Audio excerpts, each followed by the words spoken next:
John Sargent with the Alarm Museum, and we're in Palm Springs at the California Alarm Association Convention in May of 2024. And I'm here with my partner, George DeMarco and Les Gold. And it's a privilege to have Les here because he is the only person that we are interviewing again who has been interviewed many years ago by Ralph Sevenor and Charlie Darsh.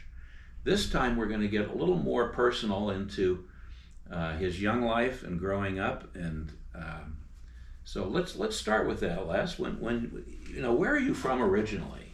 I was born and raised in Chicago, and I spent my youth in Chicago, and I ended up going to Northwestern University, and then my family moved to Los Angeles. So about a year later, I followed them to Los Angeles.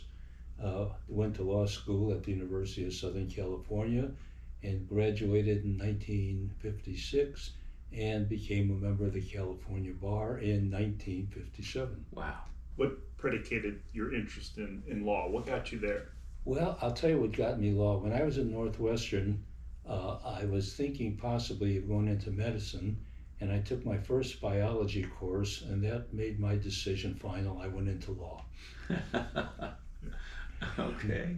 Makes Now, sense to me. you have a brother, or tell us about your family. I have a brother and I have a sister. And my brother also moved to Los Angeles. He became a lawyer also. My sister stayed in Chicago, and unfortunately she just passed away a few weeks ago. Oh. I'm sorry to hear that. Now, and so you're in Los Angeles. Is that where you met Sandy? Yes, I met Sandy in Los Angeles, and interestingly enough, Sandy was also from Chicago, but her family moved to Los Angeles when she was still very young. So it's just coincidental that we were both from Chicago. We met in Los Angeles. Okay. So when you first came to Los Angeles, where did you settle? What part of Los Angeles is very large? So what part of Los Well, Angeles? we settled. My folks ended up buying a little home in Beverly Hills, and that's where they live. They have Are there little homes in Beverly Hills? There are little homes in Beverly Hills. Yeah, I dare say I can tell you what they paid for it. I think they paid $20,000 for it. So it was a little home in Beverly Hills. Yes. Okay, so then, was there a particular part of law that interested you? You know, what? No, when I practiced law, it was very difficult because when I went to law school, I had to work. My father was ill, so I did have to work, and it was very difficult my very, very first year in law school because I had to work. I wanted to meet people, have a social life. I had just moved to Los Angeles, and then of course I was going to SC.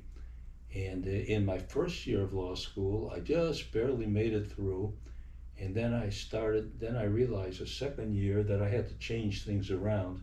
So it was a question of giving up work, which I couldn't do, giving up my social life, which I wasn't going to do. So I figured the best thing to do was cut out my studying. So I did, instead of going to studying every night, I ended up buying canned briefs just to learn what I had to know. And 2-3 weeks before finals, I would stop everything and study. And so my second year, I went way, way, way up. And by the second year, I was in the middle of the class, so I didn't have to worry anymore. So the third year became very easy. So, getting back to your question, I really wasn't sure what I wanted to do. And in 1957, when I passed the bar, it was very difficult to find a job because the economy was very, very poor. So unless you were at the top of your class or knew someone, you weren't going to get a job. So I took a time for space, and that really determined partially what I was going to do. And when I say time for space, I made a deal with a couple of lawyers in downtown Los Angeles who had a nice little firm. And after I'd been with them for about 2 months, they asked me to try a case for them, which was really surprising to me because it was against Monsanto Chemical Company. And so I went to trial, and they had one of their finest attorneys in Los Angeles for Monsanto Chemical, plus the attorney for the insurance company and me, who'd been practicing law for 2 months. But it became pretty obvious why they asked me to try the case, because there's no way you're going to win it. But I kept the case going for about 2 weeks and probably learned more in 2 weeks than most trial attorneys learn in 10 years. So after that, I became a trial jockey. Okay. And I was trying cases virtually every day. But a couple of years later, the fellow approached me and asked me and offered me a position where I could work, do work for them. Again, on the face of it, it was a time for space, but they were going to give me a significant amount of work. And after I was there for a short period of time, he was invited to a meeting of various owners of burglar alarm companies. And he asked me if I'd like to join him, and I said, sure. I mean, at that stage of the game, I was prepared to do anything. And we went downtown Los Angeles to a restaurant, and we were upstairs, and I was listening to these people, and I didn't want to say anything. I was there just to listen. And then after a while, one of the fellows said, can you help us? And I said to them, well, if you fellows would start talking to each other and not talking at each other, I think that you can solve your problems. You don't really need a lawyer. In any event, they offered me a position where they would give me a retainer of $25 a month, which in those days, it was a lot of money, and I grabbed it. And that really, at that point, really influenced me tremendously. Yeah, so they liked you, and but you also got your initial taste of the industry. I sure did. In those days. Yeah, I think yesterday he showed me the legal document for that. I don't know if you can touch on that just a little bit. I thought that was very interesting. Well, it was the way they did things. There were no written agreements. They didn't have written agreements. They just wrote things out or talked to you on the phone, and it was very, very interesting. At this meeting, there were 6 owners of alarm companies, and they were really a very, very interesting group of people. And at this point, I can say it without reservation because they're long gone. One of them was a very active member of the mafia. Wow. He was selling protection, right? He was selling protection. And I tell the story that at one of their first meetings, they were sitting and talking about protecting the price of local alarms. In those days, most of the alarms were local alarms, bells. Yeah, sure. And they were talking about setting the price, which of course is price fixing. And we told them they couldn't do that, although I don't think it would have made any difference with this group because they were so small. But while this fellow was talking about setting the price, his son was outside distributing pamphlets at $1 a month and putting it on everyone's car parking lot. But that's what we were dealing with. $1 a month. Amazing. Yeah.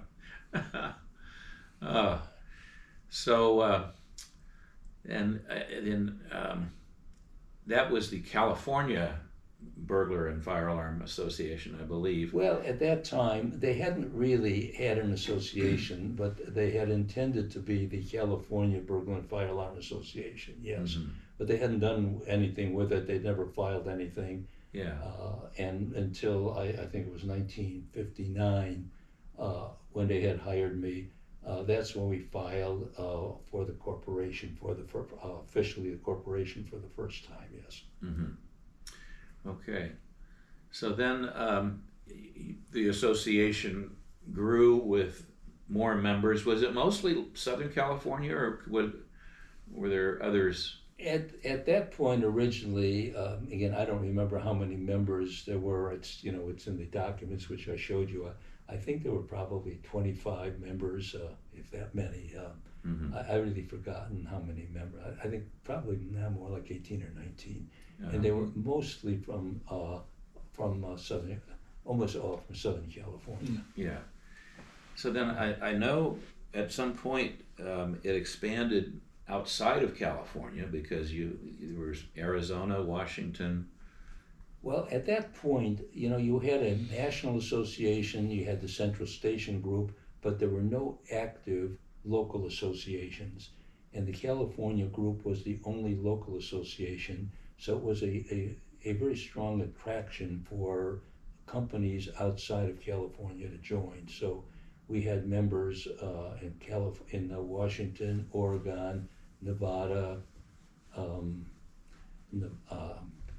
Arizona. Arizona, Yeah. right. And so, people were joining, and we became a very, very active association. In those days,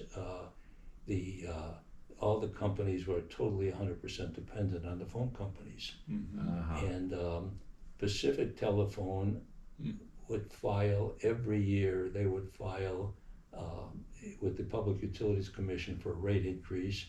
And at that point, we, the local California Association, we would file an opposition, and every year we won.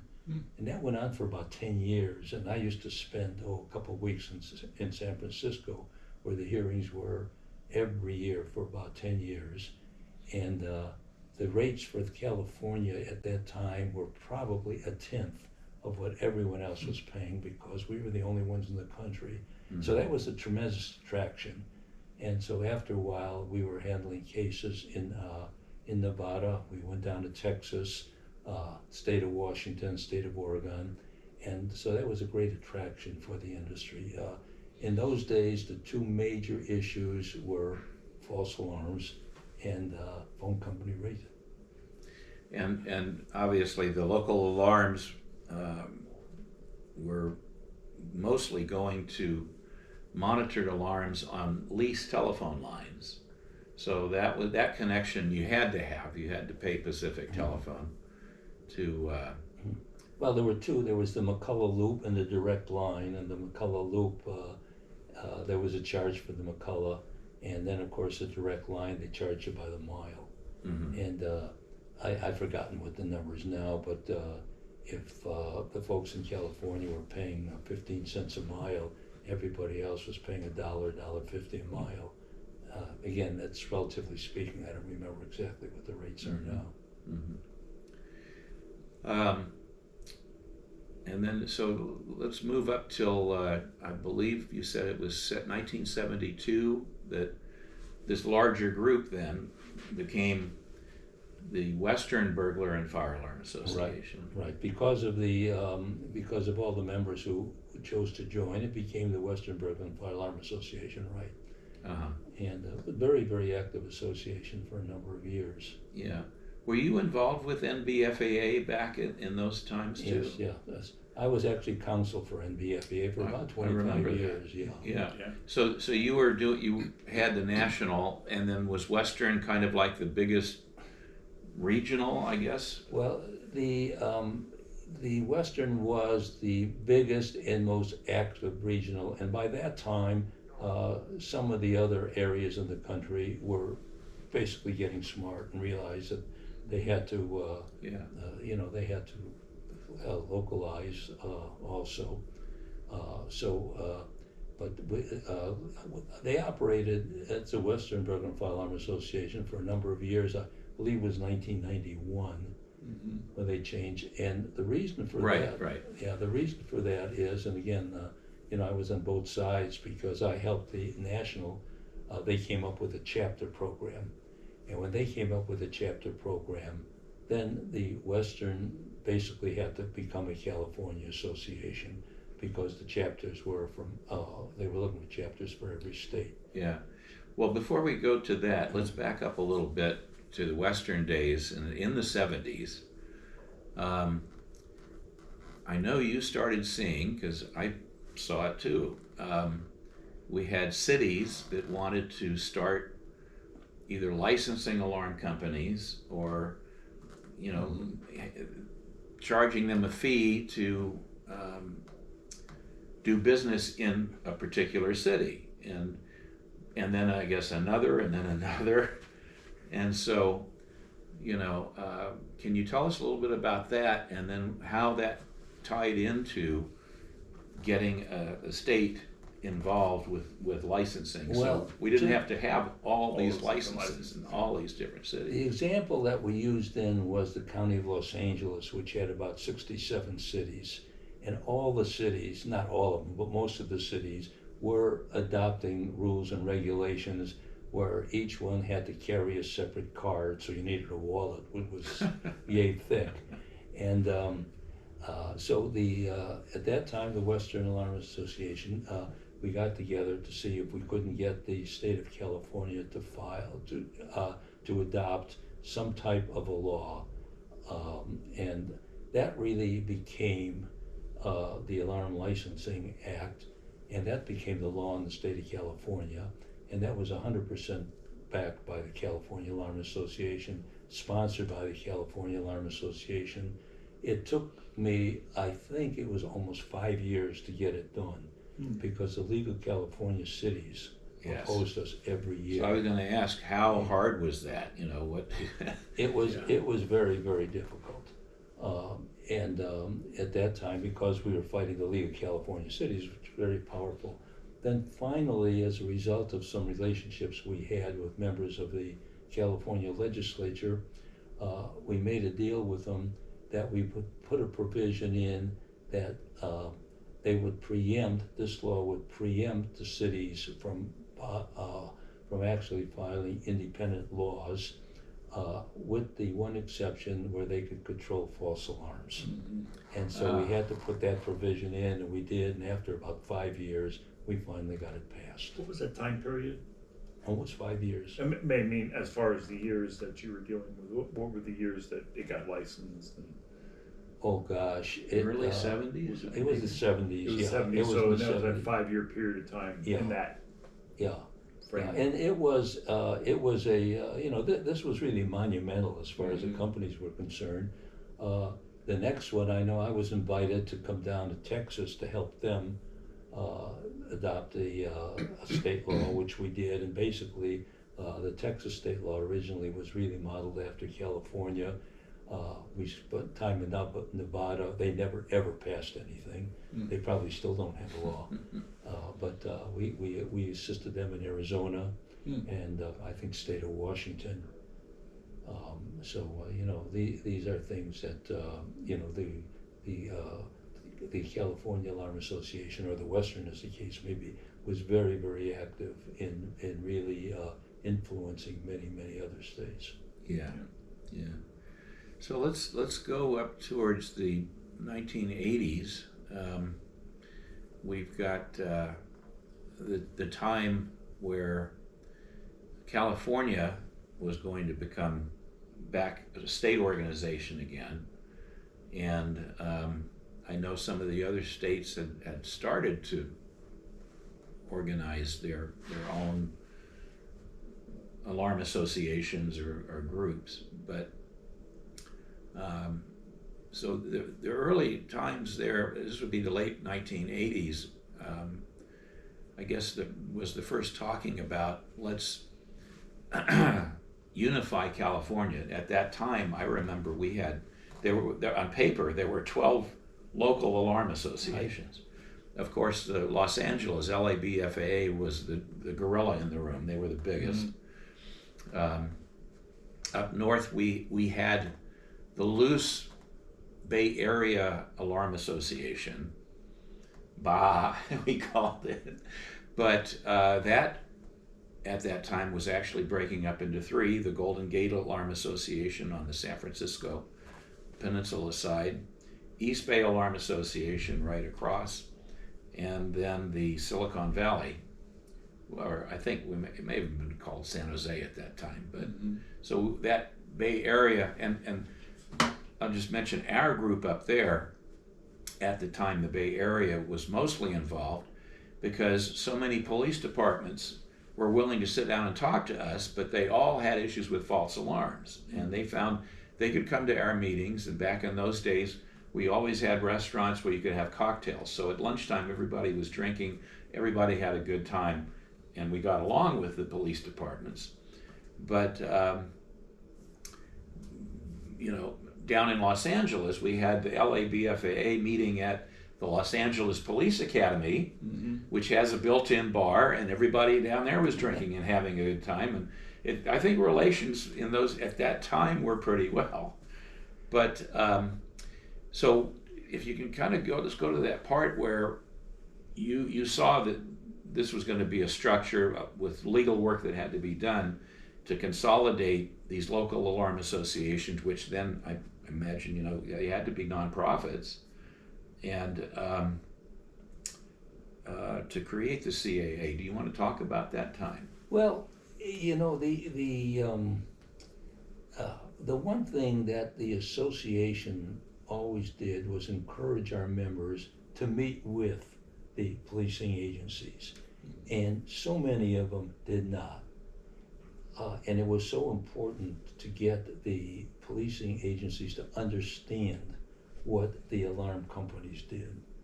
And frankly, the industry did a poor job of that, because there were very, very few people who had the interest, like I mentioned yourselves. I mean, I'm sitting here next to the two people who probably did the most, encouraging relationships between the policing agencies and the fire agencies, to deal with the alarm companies.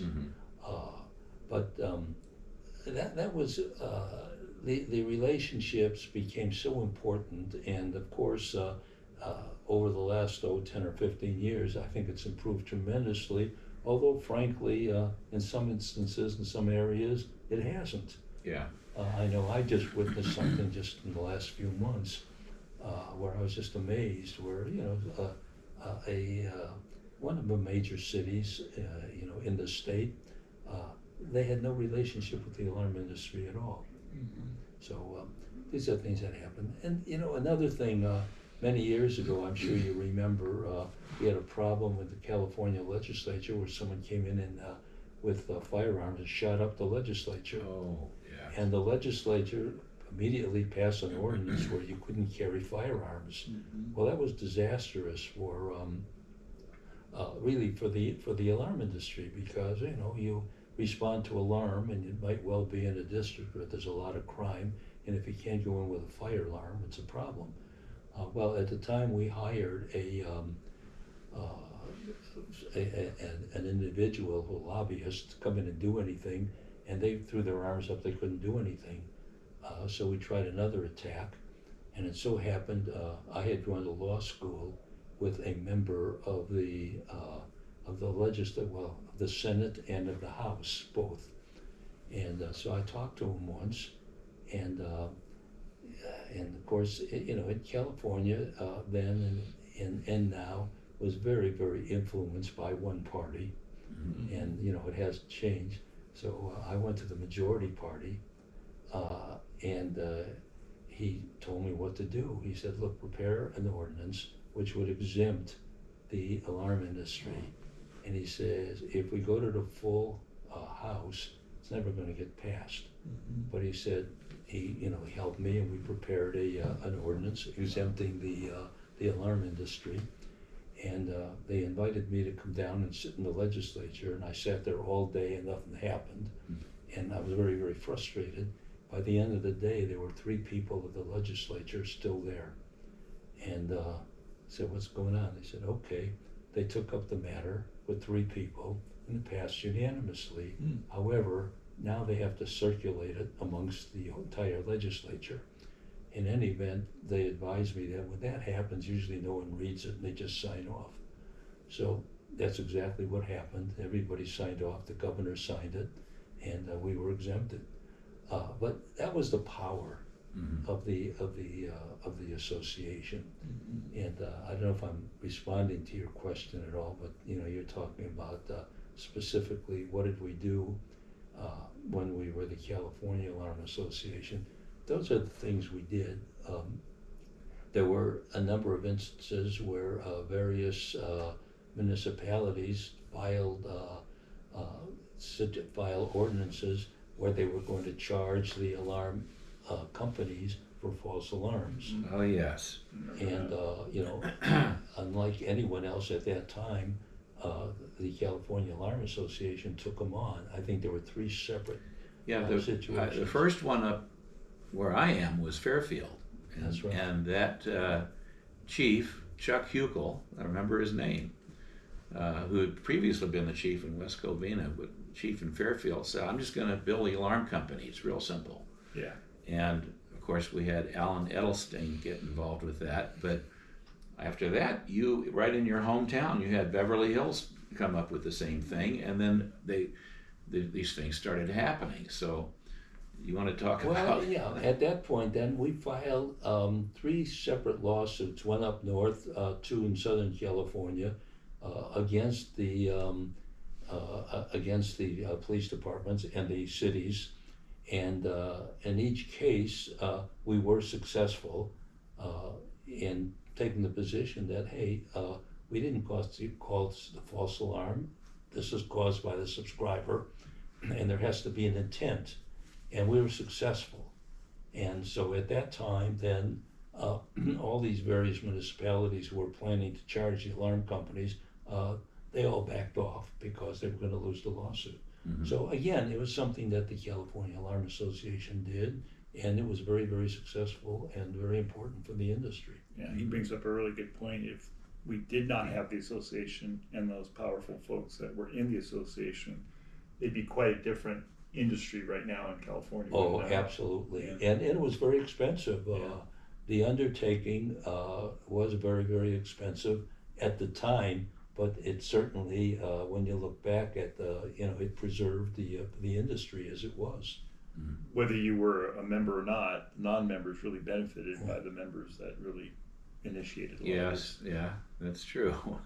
Well, that's of course a good point, because so many of the non-members say, well, why should I pay any dues when I get the benefit? And that, it's the wrong attitude to take.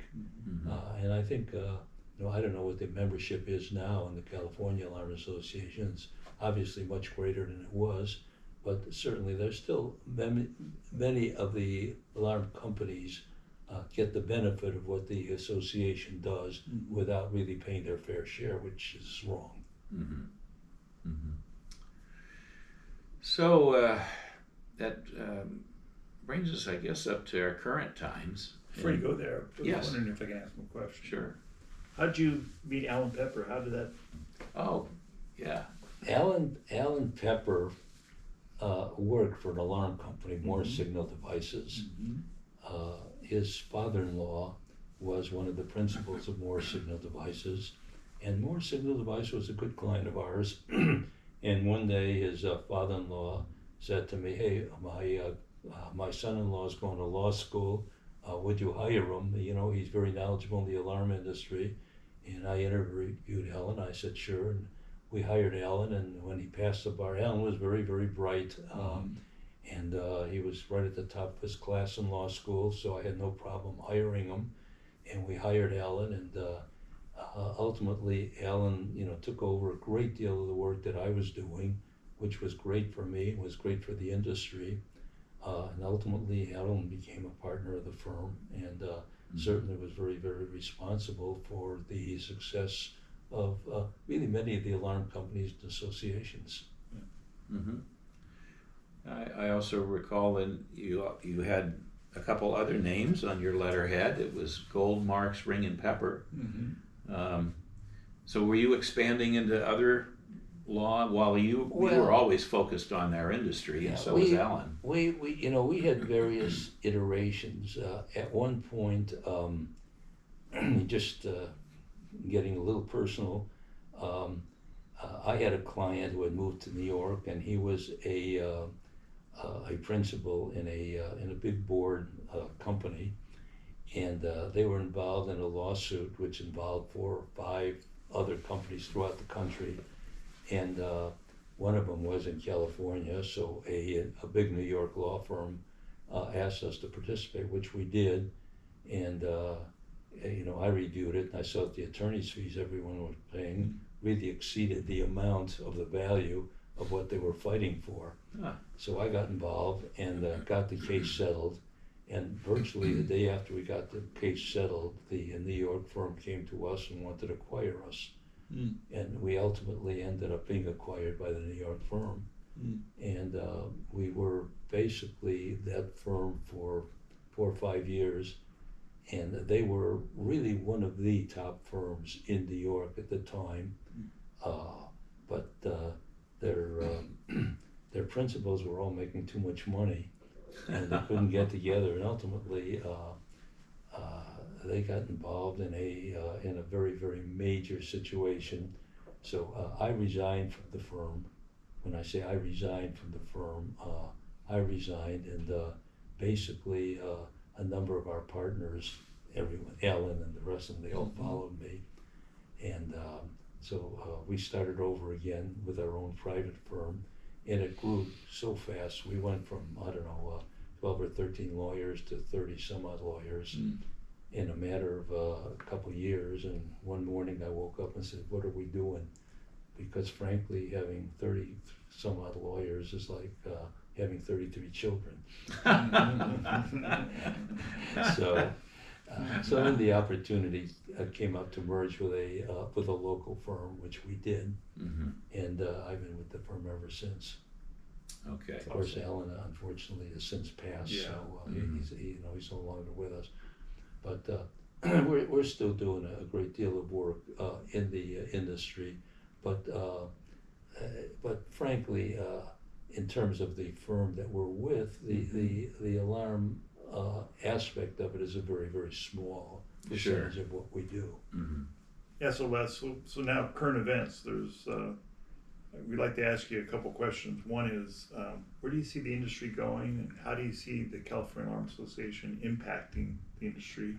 And finally, what are you making of all these mergers and acquisitions that are happening throughout the industry at all levels? Well, I'll start with your first question, sure. and I'll basically answer it with one word: artificial intelligence. People ask me all the time, what do I think about artificial intelligence? I've sat through a number of seminars regarding artificial intelligence. I'm not as worried about it as many people are, because I find that when you come up with something new, you're always creating brand new opportunities that go along with it. Sure, you might have something where you're taking jobs away from one spot, but it takes a lot of other jobs to create the opportunity to take away jobs from the one.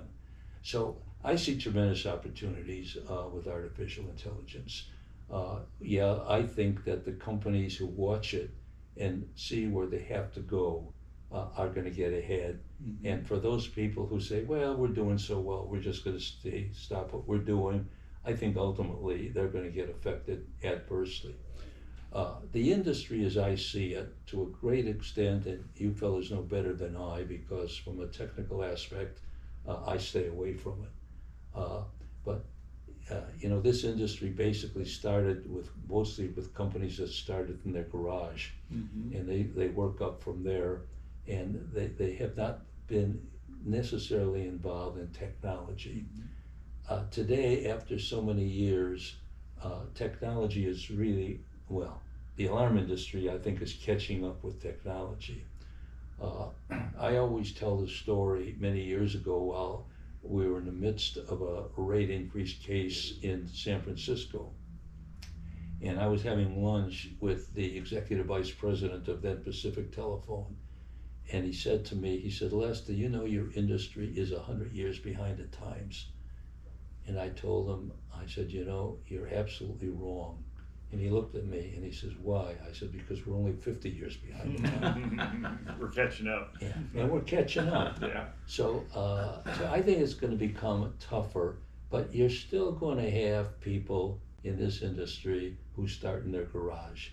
Because, whether you're talking about, low income housing, the residential and so on, when you see what's going on with some of these companies, and I'll just mention the name Ring, they're not in it just to put alarms in your door. They have many, many thoughts, and again, I'm not sure what all of them are. I'm not sure perhaps what any of them are, but they want to get into your home and provide all the services, and it's going to make it much more difficult for the small alarm company who does not stay up with technology to compete. But other than that, I see great things for the alarm industry. I think the alarm industry is still in its infancy, and for those who stay with it and from a technological standpoint, learn and stay up with technology, I think the opportunity is just boundless. Yeah, what do you think are the main things that we as an association need to continue to focus on from your perspective? Well, I think we have to watch technology. I think we have to work with, not only the police departments, the fire services, and in today's day and age, with what's going on in the world, I think we have to find out, stay with it, and work with, whether it's Department of Homeland Security or any of these agencies. I think we have to work on it, not only from the local standpoint, but from the state standpoint, from the national standpoint, and frankly, from the international standpoint. You've been involved on international level too, Oh, yeah. right? Yeah. We've done work. I've done a lot of work for companies, some in Europe, but mostly in Asia, and Japan, and China, and Korea. We've been involved with companies. We've watched them very, very closely, and I think that from many of these international companies are going to be infiltrating the marketplace here in U.S. more and more. There are restrictions for the international companies because we want to make sure, we have laws that basically protect the local, well, not just the local companies here, but from companies who are coming in from abroad, where there may be some type of violation of national security. That's going to a certain extent protect what's going on here in the U.S. But I just think that companies that stay abreast are going to be just fine. Yeah, you bring up an excellent point. We have these new players that come in and they apply technology, and it's actually, they've pushed us, whether it's Ring or Google, but they've pushed us into new avenues and new delivery. And the industry has been slow to adopt and adapt at times, but if we don't catch up, if we don't make it 25 years or 10 years, we're going to have a lot more players that will look at the industry and say, hey, you guys did a great job. We got it from here because we have technology that we're going to apply that's going to make your stuff obsolete. Well, I couldn't say it better than that, George. And you're absolutely right. And again, I'll tell you what people tell me. They tell me the problem that we've had is our subscribers won't pay for the technology that they really need. And so, I mean, this is something that I'm not necessarily aware of other than what people tell me. And that absolutely has probably slowed the progress. But that's changing today.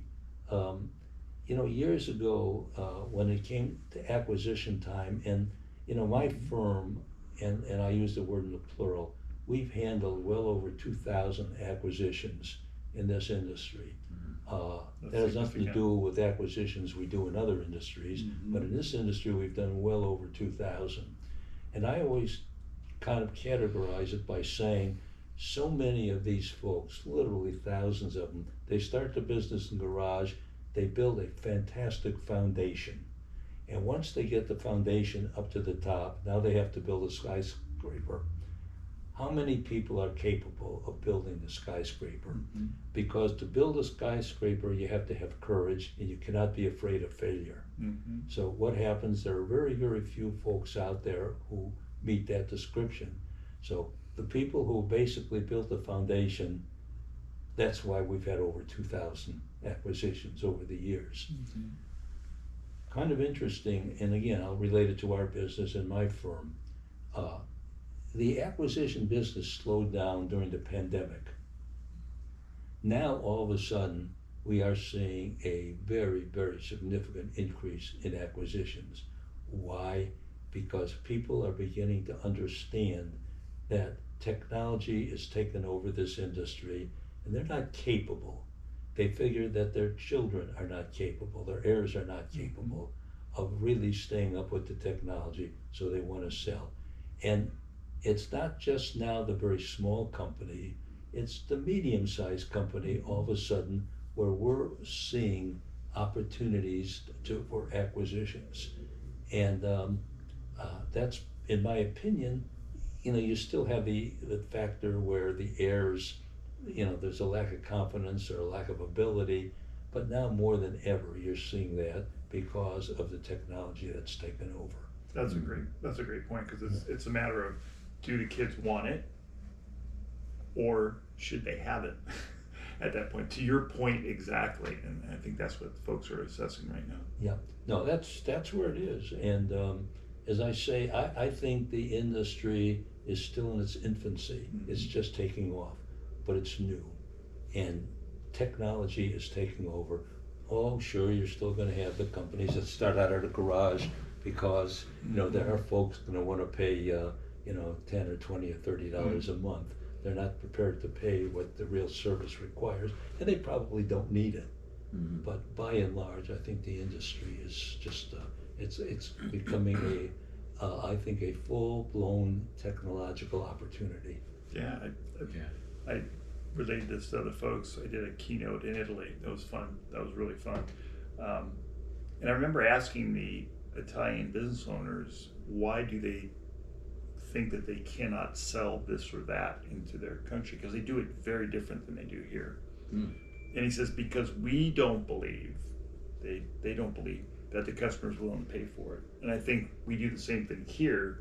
We have a filter where we think that they're not willing to pay for it. So we don't take the step into it at that point. Mm-hmm. So. Mm-hmm. Well, that point, we see what our clients tell us, Mm-hmm. and that's what our clients tell us. Mm-hmm. And if that's what the clients tell us, that's what I believe. It's not for me to tell a client how to run their business. I admire every client who starts and becomes successful. And people ask me, well, the way they become successful leaves a lot to be desired. It's none of my business. Right. My business is I love people who become successful, and if not, it reminds me of another story, and again, it's with 3M. I got a call from the fellow at one point. Of course, 3M was in the alarm business. Sure. Most people don't remember that. Mm-hmm. I know, John, you do. Yes. You knew the people who ran it. And they called me up and they wanted to talk to me. And they sent their plane out to pick me up. So we flew out to Minneapolis or St. Paul. In any event, 3M wanted to change the name of their operating company from 3M. And I asked, and by the way, the CEO of 3M itself was there, as well as the head of the Reynolds was his name, Al Reynolds. Yes, that's people right. Knew Al. And they were all sitting there, and they had 4 or 5 of their board of directors sitting there. And I said, why do you want to change their name? Well, because alarms, it's just not good for what we do. There's a bad connotation to burglar alarms, and we just think it's a good idea to change our name. So I said to them, tell me, is your alarm system any better than anyone else's? I mean, are you so superior with your alarms? So the CEO of the company looked at Al Reynolds for an answer. And Reynolds said, no, he said, our alarms are the same as everyone else's, and we do the same thing as everyone else does. So I said, well, if that's the case and you want to change the name from 3M, I would suggest you sell the company, because you got nothing better than anyone else. And so the thing that you're selling is the name 3M, which is a great name. So if you want to change it, I suggest you sell the company. Okay. About 3 or 4 weeks later, I get a phone call from Al Reynolds. Can you find us a buyer? And we sold the company. Yeah. Mm-hmm. But so technology now has improved to such a state where you can determine if it's a person or a dog or a cat or what have you, and obviously that's a simple explanation. But it's a different business today. We're catching up from a technological standpoint. Funny story real quick on that. Burglar alarms, Park 55, remember? Yes. We used to be there. So I called them up to make a reservation, and I said, I'm with the Western Burglar and Fire Alarm Association. The young lady at the other end says, "I'm sorry, we don't want burglars here." It Is stuck that with right? me. Oh my God, yeah, it stuck with me forever. No, we're not burglars. That's funny. Isn't that I funny? never heard that. Oh my gosh, yeah. That's a funny story. Yeah. Anyway, Well, Les, you ever going to retire? You're having too much fun. Well, I must confess, I've been. I at should it. say you're having a lot of fun. I enjoy what I do. I enjoy what I do, and I enjoy the people I work with. I think the people in this industry really are a fantastic group of people. I mean, you consider them friends, and things change. I look around today. There was a time where I knew everyone who came to these meetings. mm-hmm. Now it's a different world. Yeah. They're mostly younger people. I think it's just great. And the fact that I don't know these people, or I have not necessarily intermingled with these people, doesn't bother me. Mm-hmm. I don't think it bothers them. And from my standpoint, I don't have to keep up with technology. I've never really been an exponent of technology. I admire the people who do it. And from our standpoint, we're involved in the practical and legal aspects of what happens with these companies, and we try and keep them in line. And it's amazing to me how some people are not interested in staying in line, and most people are. And so that makes it easy for me. Yeah. And so in answer to your question, when am I going to retire? I don't know if I'll ever retire, because I'm Yeah. enjoying it. And as long as I can do it and get away with it. So true. Yeah. I love it. Well, I have one closing comment, but do you have anything else? Now, Bert, you close it. Anything Bring it else home. from Bring it you, home. Les? Okay, well, I have told Les this before, and that is, I remember the first day that I met Les Gold, and it was at a Western Burglar and Fire Alarm Association meeting. I was working at ABC Alarm in Oakland for Jim Ellis. I was running a brand new central station. I had no idea what I was doing. And Jim sent me and Rick Reschert, who was doing sales and installation, to Western down, I think it was at the Bonaventure. It was in Los Angeles. Wow. And we're walking through the place, and everybody was standing up, and then this man walked by us who was shorter than everybody else, and Rick tapped me and he said, "You see that man right there? That is the most important man here." And it was Les Gold. Well, I hadn't heard that. That is- Well, I thank Rick. Yeah, that's a great story. Well, thank you, Les. Really appreciate you spending the time with us here, and good luck with many more years. Well, I thank you, and I'll shoot for it. Okay. All right. Thank you all.